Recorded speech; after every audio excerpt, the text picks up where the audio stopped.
It's great to be here again, and I really look forward to talking to everyone today about full stack product management, one of the areas that I really enjoy talking about.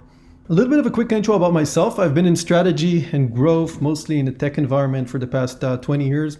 Had a chance to work on a lot of different products and technologies, as well as go-to-market. I've done startups from early stages all the way up to IPOs.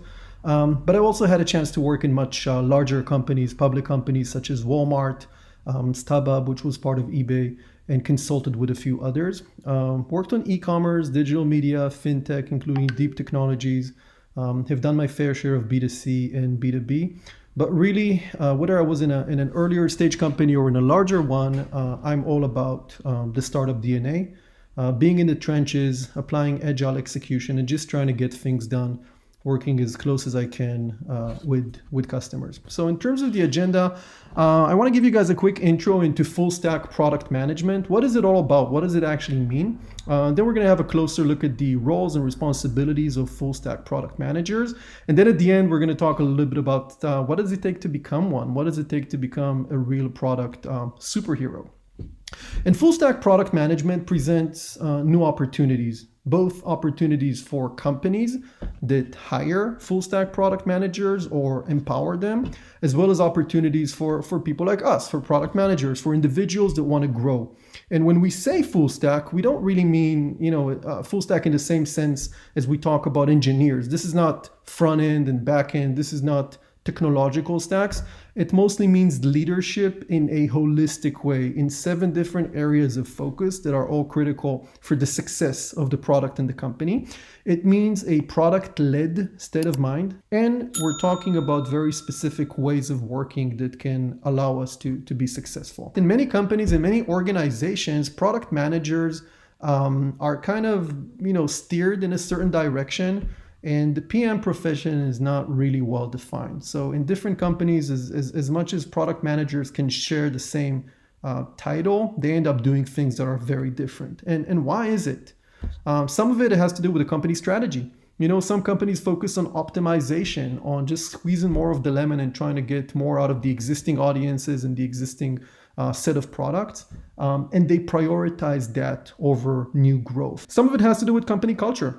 Other companies, business teams, right? There's the business. And then as a product manager, you need to solve for the business and do what the business is asking, which is obviously unacceptable. We solve for our customers, not for anyone else. Organizational structures are also in many companies that get big. They tend to get more separate, more departmentalized, and then they're silos. So the marketing team is now separate from the engineering team, which is separate from the product team, which is separate from the data team, and you end up providing services to other teams instead of looking at things in a more holistic way. We want to offer a different perspective. Now, the current perspective in many cases is thinking of product managers either as builders or as optimizers. So builders, it really means, we're going to have the product team build us this and build us that. And then the product team basically get their marching orders. They liaise with the engineering team and with a bunch of other groups and, go out and try to deliver new features and new products for other stakeholders. The other flavor of product managers that we're seeing a lot of is optimizers. Well, here's what we have. These are the products and these are the audiences, and we just want to squeeze more of the lemon, make sure that we look at the existing KPIs and optimize and improve them.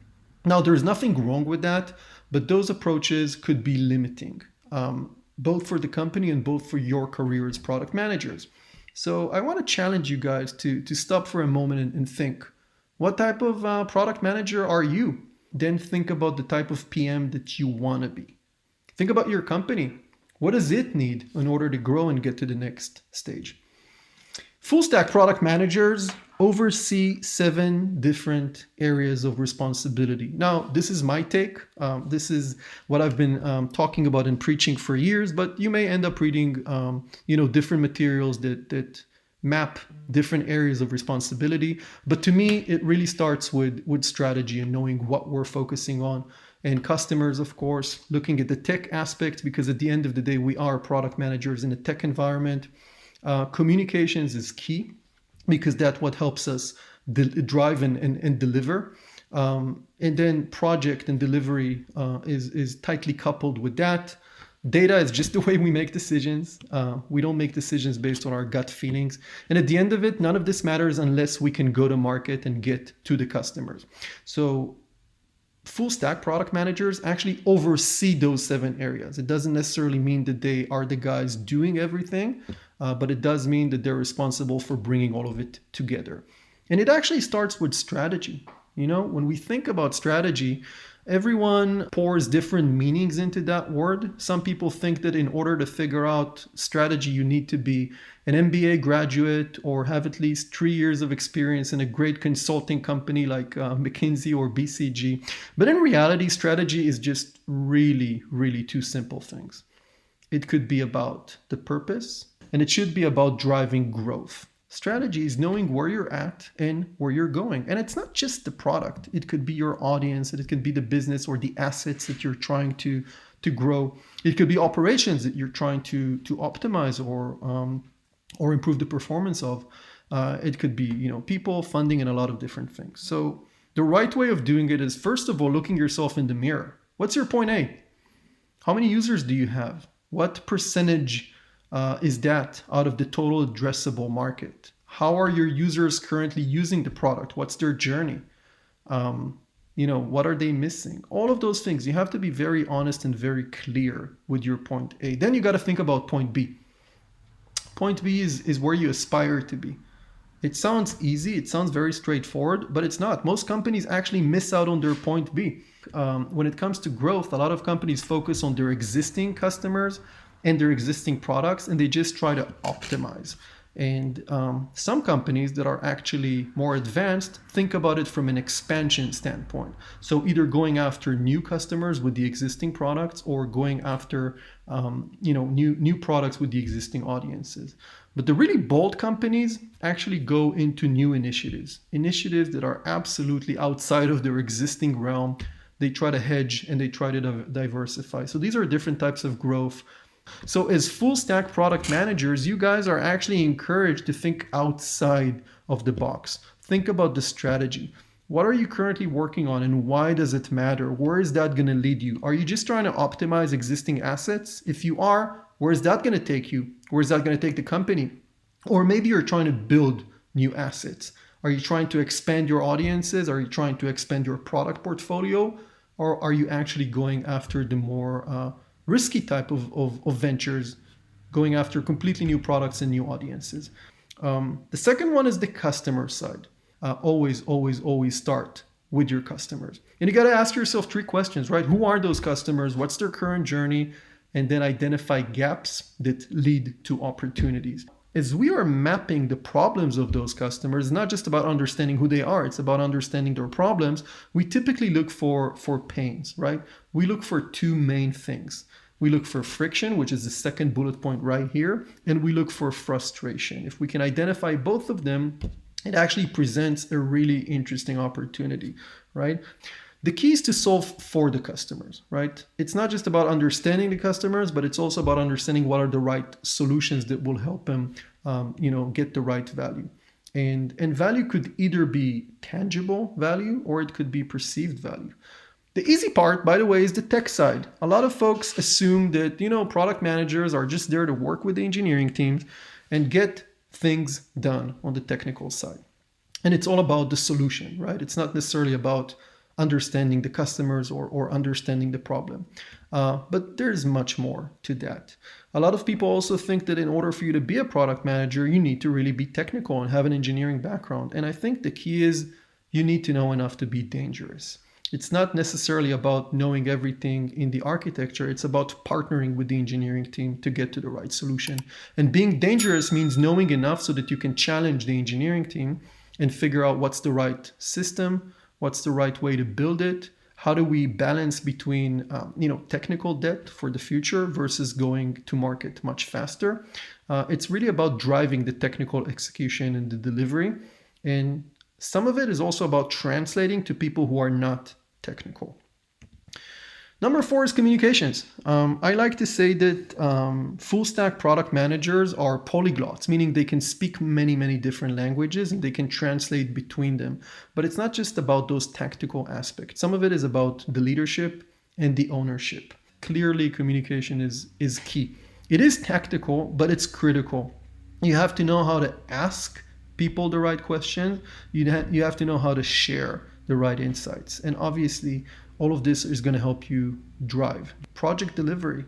Every product by definition is a project. It's a project because it has a beginning, a midpoint, and an end, and it has multiple stakeholders that are involved. Therefore, coordination is required. Eventually, what you want to do is you just want to make sure that the project is delivered on time, delivered at scope, and delivered at quality.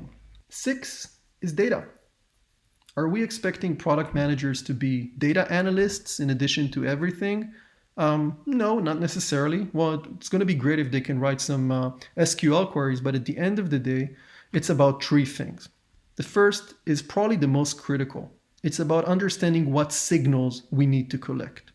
Then we just want to visualize it so that we can understand what on earth is going on with that data. Actionable insights help us make decisions and help us understand the impact. So it's that there are always 3 layers to any data play. The first one is understanding what we're collecting. The second one is visualizing it and communicating it.